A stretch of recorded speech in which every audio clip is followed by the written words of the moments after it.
Hello and welcome to Your Lettings Journey, the podcast for landlords with property in Enfield and surrounding areas. I'm Kaz. And I'm Rachel. And together we put the sales and lettings into Belvoir Sales and Lettings Enfield. We have decades of experience as landlords, tenants and agents, and we want to share it with you, our clients and local landlords to help you on your lettings journey. Navigating the minefield that is the private rental sector.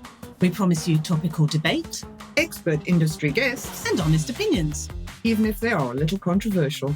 We hope you enjoy. The Your Lettings Journey podcast is produced by Belvoir Sales and Lettings Enfield. For more information, visit www.belvoir.co.uk/Enfield. Hello, and welcome back to episode 2 of season 2 of Your Lettings Journey. Yes, we're going to be progressing from our last little podcast where we discussed inspections, and that's going to lead on to the joys of maintenance. Can't wait. Hello, and welcome back to Your Lettings Journey with me, Rachel, and Kaz. I'm making the camera shake. So it's been a busy week. Yes, it has. It definitely has. So you were looking at fire safety, Kaz, new fire safety things. Yes. How has that been going? And I'm still doing it because the more I dig into it, the more confusing it actually gets and the implications that there are. So, and then trying to actually speak to people who know about this fire safety regulation, the 2022, and it comes into being on the 1st of October. And yeah, it's a little bit of a minefield, and I don't want to scare anybody. I need to get more facts. Okay, so tune back in at a later date, I think, once we've got a full grip on what our changes. I think the key thing is if you live in or rent out a converted house and you have 2 flats within it, 2 or 3 flats within it, these rules are going to apply to you. So you need to be aware. So yes, so that's something exciting to look forward to. I think what I said last week was that I was looking at rental properties that we're selling, a couple of rental properties that have been sticking. Yes. And yeah, the market is particularly challenging at the moment. So yes, we've had a bit of movement there, but we're going to have to take some different approaches, I think. I think that's key with the market at the moment is that if you're selling property, it's no longer enough to sit back, put things on the portals and expect them to go. You have to be a bit creative. Very creative. Yes. So more on that at another date as well. Right. However, so last week we were talking about inspections and the importance of these. And that leads us very nicely on to my favourite topic, maintenance. Oh, yes, definitely maintenance. Wow, yeah. It's not a bad topic to have either. So in the sense whereby, as a landlord, you've purchased a property, you need to take care of your investment so that your returns are better. And to do that, there is going to be maintenance. There is going to be maintenance. Yeah. So when you do an inspection, Kaz, what sort of thing comes up maintenance-wise? Well, if you've got a good repertoire with your tenants, as a general, when you go out and do your inspection, there isn't maintenance to be done. You can go out, you can check on what's happened and report back, but generally there's no real maintenance to be done. But at the same time, if you've got tenants that have they keep quiet because of the rental increases to stay underneath the radar, and then when you do go out, you do find maintenance. Okay. But that is not as often as not finding, if that makes any sense. I think I've just gone right around the circle. But yeah, so I've got no idea what that means. I think basically the message is that if you have a good relationship with your tenant, then there is no surprise when you go and do an inspection. And it is just the catch up and pop in that we talked about last week. But on the occasions where there is a concern with the tenants, maybe about rent increases or landlord selling or anything like that, then they may have kept them quiet just to keep under the radar, as you say. You do actually understand me. I do understand you. I spent my entire life summarising what Kaz says. Entire life. But yes. So, okay, one of the things I noticed when you've come back from some inspections is that along with, these are inspections where rent increases have been discussed. Yes. You have come along with a list of things that might be considered standard maintenance stuff and things that have been very much nice to haves, requests. I'd like to haves in an ideal world. No. If the rent is going up, then I want this. Is basically what they're saying. Okay. You know, if you're going to increase the rent, well, do you think you could paint out the unit, please? Yes. Yeah. If you're going to increase the rent, could you take out the carpets and put in laminated flooring? Purely because they can't be bothered to vacuum clean the carpets. So those become the wants. They're not the needs. Yeah, they're the nice to haves. Yes. They're the nice to haves. And then I think it depends on how well you get on with your tenant, as in how much you want them to stay, how much you value the tenant, as to whether you then consider making longer term changes. Obviously, if the carpet is worn and it's a good tenant, then you want to be thinking about that. Similarly, if a tenant has been there for, let's say, 5 years or more, and if it needs redecorating, then you might consider, we'll redecorate this. But yes, the other thing as well is you can go to the landlord and go, right, we've done this. We don't think it needs doing now, but we do think you need to start budgeting for this because it is going to come up later. Yes. So, and that's, budget for it. It's not a small thing to put in, rip out your carpets and put in laminated flooring, but at least then the landlord is aware and they can start putting a little bit to the side. Actually, it's not. Yeah, there's been a couple of occasions where this has come up where people have said, can we change our carpets? And we've not so much disagreed because we don't think the carpets need replacing, but we've had issues where contractors have gone round and said, you can't replace the carpets in this property because this tenant has way too much stuff everywhere. Managing that expectation can be quite challenging. That's where I have to be fluffy. It's also where we need to rely on our contractors, which leads me on to the slightly more exciting part about maintenance, because I find maintenance quite stressful and quite exhausting. But contractors, because we have a team of contractors who are wonderful. So we were considering yesterday about having a contractors Christmas, I'm mentioning the C word, a contractors Christmas party, just to say thank you to our contractors. Yes. They are a fabulous team. So my question I thought might be useful for listeners is, how do you find a good contractor? How do you sign up a good contractor? Right. Basically, contractors are from referrals. That's where you speak to either you can speak to the landlord because they might have their own contractors, or you actually speak to the contractors themselves who can say, but this one does that one does this. So it does come from referrals. You're looking a little bit puzzled. I am, yeah. I think it's more sort of, if you have a good contractor in one area and you need a contractor in another area, you can say, do you know a good plumber? Yes. Do you know a good electrician, someone that you've worked with that you're happy with that we could then take on board? Well, we've done that where we've actually gone to other franchises, other Belvoirs, where we've gone because, do you know a good plumber in that particular area? And they've recommended somebody. Yeah. We've used those people and they were good people. Yeah, absolutely. I couldn't agree more. Wow. Okay. So for a landlord, if we have a listener who is a landlord and they're self-managing, how would they go about finding a good contractor? Again, I think it's going to be word of mouth. Personally, if I was a landlord, I don't think I would use a family friend. If I was going to use a family friend, then I would like to know that they've got their insurance. I can't remember what the insurance is called now. PI. Liability. Yes, liability insurance. Yeah. Thank you. Yeah. Professional liability. Yeah. So, and that's one thing we do with our contractors is we make sure that they have the public liability. So if you're a landlord looking, yes, go out, ask for referrals. Yeah, I would agree. Always ask for referrals. It's difficult if you are a landlord, though, because you don't want to be called, each time you're called by a tenant, you don't want to be thinking, right, I've got to go and find a new one of these. I mean, we're quite lucky in that because of the volume that we volume of work we put towards a contractor, we can then know that that's our contractor and we get preferential treatment, if you like. So they will come and do our work in advance of other things because they know there's a lot of jobs in the pipeline. If you're a landlord on your own, how do you get that kind of service from people without thinking, oh my God, I've got another maintenance request. I've now got to go through Yellow Pages or Google or what have you to find somebody? I would say, and this again, if you've gone through your referrals and you've got a particular gentleman or a particular contractor that you're using, why wouldn't you go back to that contractor again? Especially if this contractor knows, I've done work for him in the past and he paid my bills. Yeah.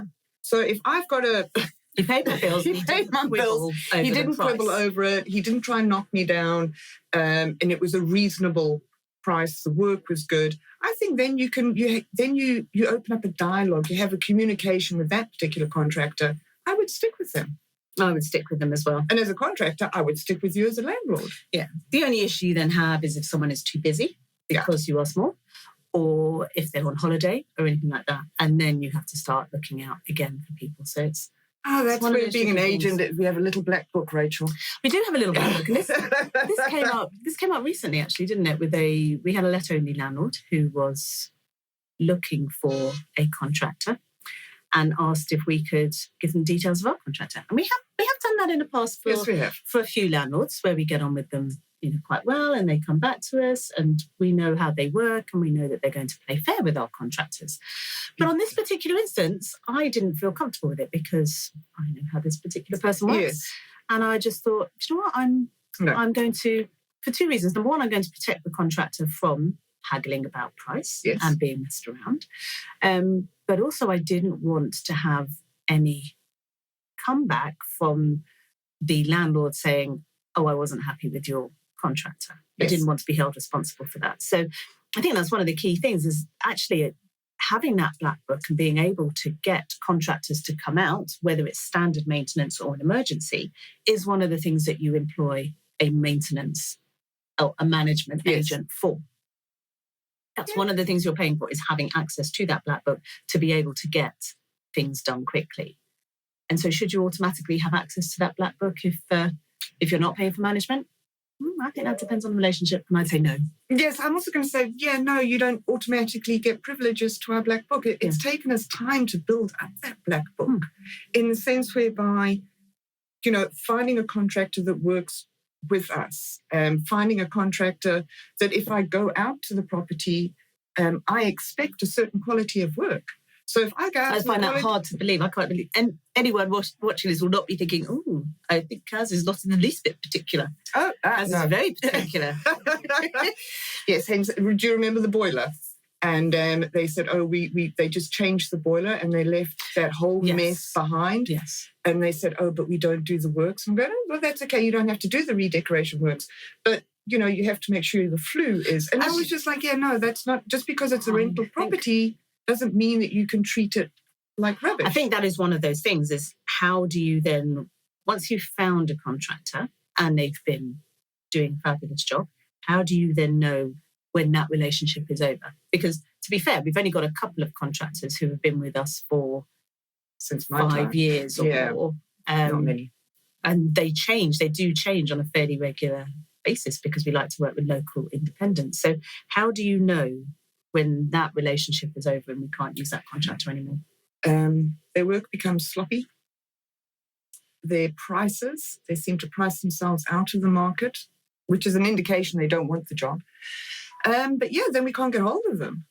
And that's the problem. If you have a maintenance issue, you want to be able to get hold of your contractor. And if you're being ignored, then I have to have the work done today or tomorrow. Yeah, I think there's three different times. I've been thinking about this a little bit. There are three different times when either as an agent or as a landlord, that it's time to move on from a particular contractor. And they seem to be when the contractor becomes bigger and better and they move on to other things, when they are growing and they're having growing pains, because I think any company, as they're growing, you get issues with service and things sometimes go wrong and processes don't work as planned. And then others who just get complacent and who get sloppy. But the warning signs are all the same. So they become slightly unreliable. Their availability goes down. They can get more expensive. And the quality of work can suffer. And you then have to know the contractor to know exactly why that is happening. Yes. But there are times when I go and see properties and you can tell, obviously not our properties, but you can tell that the property is a rental property because bits of work have been done. Oh, that drives me. And so issues have been resolved, but they haven't been resolved in any kind of coherent manner. So it's lots of patch fixes. It's like an old pair of jeans where you've got lots of different colour patches. I do feel sorry for those properties. And you just think nobody loves this because you wouldn't do this work if it was your own home. Yes. And that's where the quality of the contractor, you get to know that actually that contractor should be moving on.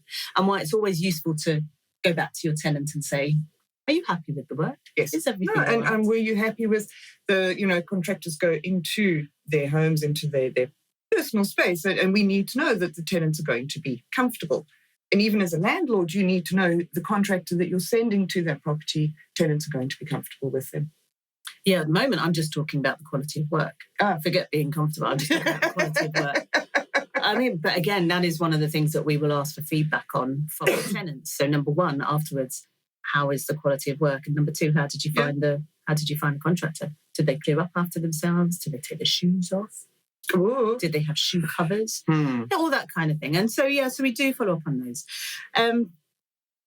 But where are we? What was I going to say there? You were going to talk about sloppy work of a I was going to talk about sloppy work, yes, and that examples of complacency. So you talked about a boiler where the boiler was just replaced and it was physically replaced, but they left an awful mess around it.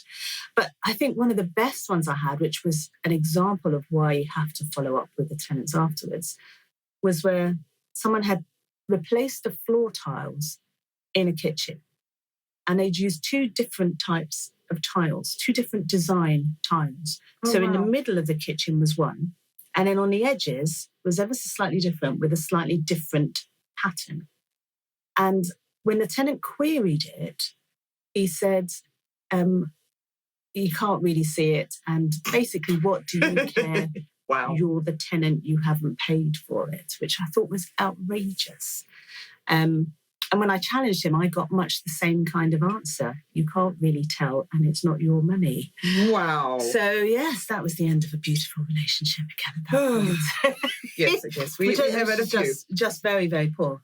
It wasn't actually one of our contractors. It was someone who had been booked by the landlord. But it was somebody we knew, unfortunately.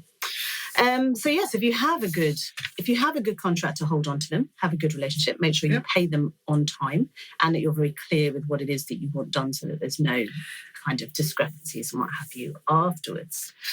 But that brings us on to emergencies as well, because some people have contractors and they just give out the contractor's number to tenants and say, call this person.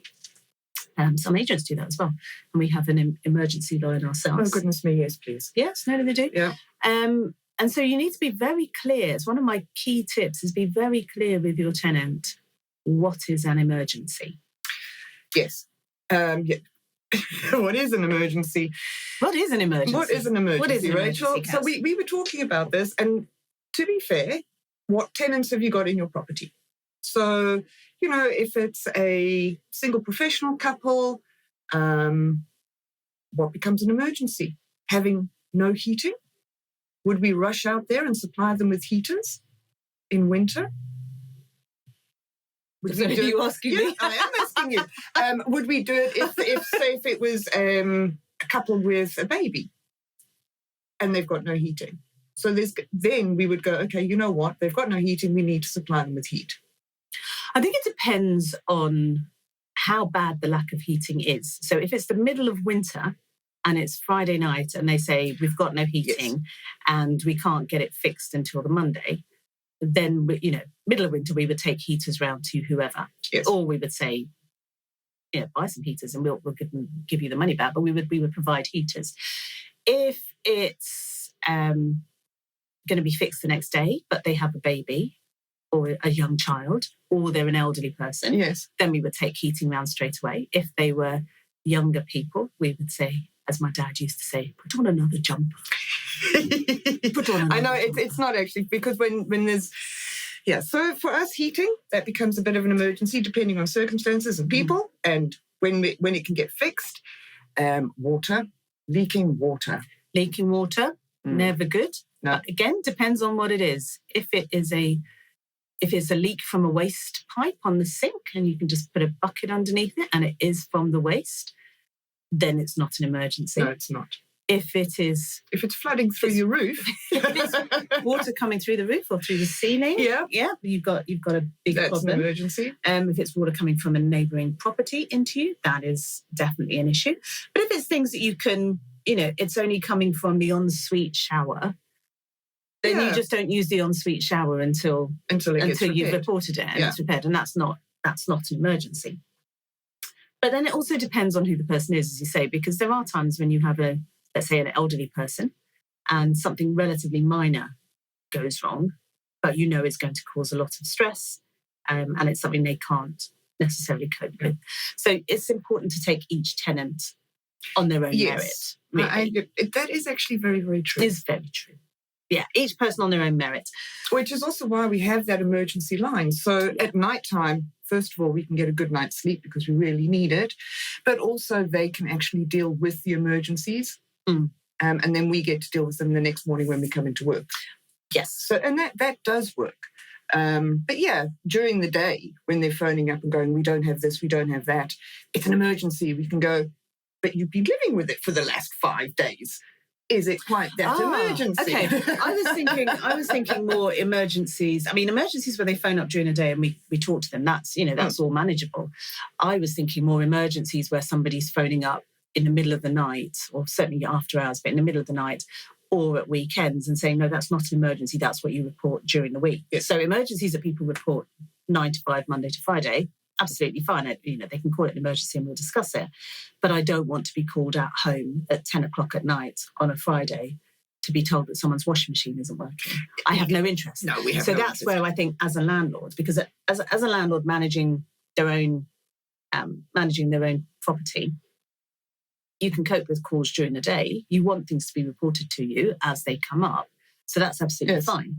But you don't want to be called when you're out at dinner, when you're asleep, at 5 o'clock in the morning. So creating that boundary of what is an emergency, when can you contact me out of hours, and what is out of hours is hugely important. Yes. And I think setting that boundary at the beginning is always easier than trying to do it halfway through a tenancy. So emergencies during the day, you can call up, that's absolutely fine. But after 6 o'clock in the evening, I think everyone should be thinking, is this an emergency? Yes or no, it's not. And then reacting accordingly. And that's for landlord as well as tenant. But you always want to make it so that the tenant feels comfortable calling you. So they know what an emergency is and they're comfortable calling you. You don't want them to be scared to be calling you, because that's when they try and leave something that should be reported until the next working day. And that can just make it 100 times worse. However, balancing acts, gotta love it. What is worse than that can potentially be tenants doing their own work. Oh, yes. Not always good. No, it is not always good, especially the quality, the cost of the work. They'll go, I can get it done for £1,000 cheaper than what your guy can do it for you. And then they do the work and it has to be redone because the workmanship is just shoddy and bad and it's horrendous. Cheapest is not always best. No. I mean, to be fair, I've never had anyone phone me up and say, we can do this cheaper. I don't think I've had that. I have had instances where the tenant has just miraculously done stuff and said, hey, look, I've done this. And you're just like, well, that's rubbish. You need to take it down. You shouldn't have done that. You should always contact us first. And if you do anything, then as it says in the tenancy agreement, you do it at your own risk and we will not necessarily pay you. And sometimes that's quite an expensive and a bitter pill for people to... Very much so. So we had an example not so long ago where a tenant was locked out of their house at 9 o'clock in the evening. I think the key broke in the lock or something. I can't remember exactly what happened. No, they'd been away on holiday. Oh, they've been on holiday. They've been on holiday and they'd lost their keys. Yes. That's it. They'd lost their keys. And so instead of calling the emergency line, they decided to call an emergency locksmith who ripped them off horrendously. Ripped them off really badly. £480 later, actually. It was £480. I don't know why I remember that. £480, and they did it in 2 stages. So I don't think the property even locked properly on the first night, and they refused to finish the lock off until they'd received payment. Oh, nice. And but it was one of those ridiculous things. They'd gone to Google, they'd taken the first name that appeared, and hadn't done any kind of no referral, no checking on reviews for this company or anything else. And all the reviews were horrendous. And speaking to our locksmith, it was like, even with a call out, that would have cost no more than £150. Yeah. Really, really poor. So we didn't pay it, obviously. No, but the expectation was that the landlord should pay for that. And we're going, no, you lost your keys. You called out the locksmith. You need to pay for it. Well, that was the important bit. They locked the keys. They lost the keys, so the lock had to be changed, but they needed to contact us to do it. And the fact that they did no due diligence at all to try and find a decent locksmith really was just the final nail in the coffin on that one. And then we've seen all sorts of dodgy painting and things like that. However, when it comes to contractors, this was a cracker that I saw recently when a tenant moved out, was where the contractor had been in and painted around a wardrobe. Oh, crumbs. So there'd been a leak. About that. And the landlord's contractor, nothing to do with us, painted around a wardrobe. And it's not even like a big, big wardrobe. This is a wardrobe that we certainly could have moved between us and waddled out of position and painted and waddled back into position. Painted around it, charged a full job. And obviously when the tenant moved out, had to be painted again. I mean, just crazy. Again, a good reason to check with your tenant. So yes, not doing repairs to a good standard causes issues for you as landlord and issues for your tenant. And as a landlord, don't be scared to actually say, this job is rubbish. Oh, absolutely. You've got to set the boundaries. And that's, again, with our contractors, because we've built up the relationship, we can go, no, that's not good enough. You need to go back. But, there has been times when we've called up contractors and gone, that's rubbish. And, oh, my word. I don't think we've quite... Well, no, I have actually said that's rubbish. Yes, Rachel, we have. And and they've taken offence to it. And no, nobody's taken offence, have they? Maybe they've taken offence and they just haven't told me. No, they've taken offence. Okay. Wooden panels, ring a bell? No. Going back for the wooden panels? No. Okay. I remember that. Yes. Anyway. Okay. So yes, need to work on my interpersonal skills. This is why I don't do maintenance. I find maintenance actually quite exhausting. I find life exhausting. No, I don't. I do find maintenance quite exhausting. I do. I think things breaking down, and I find a little bit stressful at times. It's much like checkouts. So we were talking about inspections leading to work and things being done. I find checkouts quite exhausting for the whole stressful people side of things, because the tenant obviously wants all of their money back. The landlord doesn't want to spend money correcting things that the tenant has done. Yep. And you can, as we have, had long tenancies where the tenant thinks, well, hang on, I've been a really good tenant for 5, 6, 7, 8 years. Okay. Surely you can clean this property for me. Why are you looking to charge me X amount of money? And the landlord will say, well, actually, you've had a really good property for X amount of time. You've left it in a condition that it was not given to you. I'm not happy about that. Why am I going to pay for it? And that's something we've talked about a few times, about whether when it comes to cleaning, we should just say, you know what, we will clean it, because the stress and the unpleasantness that can sometimes Kaz doesn't agree with me here. No, I actually agree with you. Stress and unpleasantness can be difficult. It's a case of, they think that they've left it in this pristine condition, and you walk in there and you go, this is not right. This isn't the way it should be. I know how the property was given to you. We would expect the same to be given back. Could you wipe the oil splatters off the tile, please? I think it's difficult because when people are moving after 5, 6, 7, 8 years is actually quite stressful, particularly if you have children, and it can feel a bit, you run out of time and blah, blah, blah, and money is important. You're moving to one place, you've got to give a deposit over. Yeah. You don't get the deposit back from the other place immediately, and you've got to pay your month in advance rent, which generally overlaps to some extent with the rent you've already paid. So you can understand why people get a bit precious about wanting their money back. And you say to them it's going to cost this amount to clean, and they say, well, it should only take somebody 3 hours at £10 an hour. And it's like, well, we can't employ those sorts of people for all the reasons you talked about before. So there are occasions like that where I just think, for everyone to leave on a happy, happy note, let's just cover the cleaning. But that's expensive. I know Kaz doesn't like that idea. Anyway, so there we go. That is maintenance and particularly contractors and the value of a good contractor, holding on to them and wishing them well at Christmas, which I am looking forward to. So am I. What do you have planned for this week then, Kaz? What's the biggie for you? Okay, so I'm still going to do the fire safety. Yep. By the time I'm finished, I should be well-knowledged, we hope. Well-knowledged. Well-knowledged, yes. Is that not a word? Oh. It's not even 2 words, not put together. Anyway, yeah. Okay, and then I've got a couple of move-ins that are happening during the week. We've got some re-let rentals coming up. Mm-hmm. And you're going away on holiday for a week. Are you spoiled? So I am having so much fun. I am absolutely in holiday mode because I'm here for another hour and then I'm going to be flying off.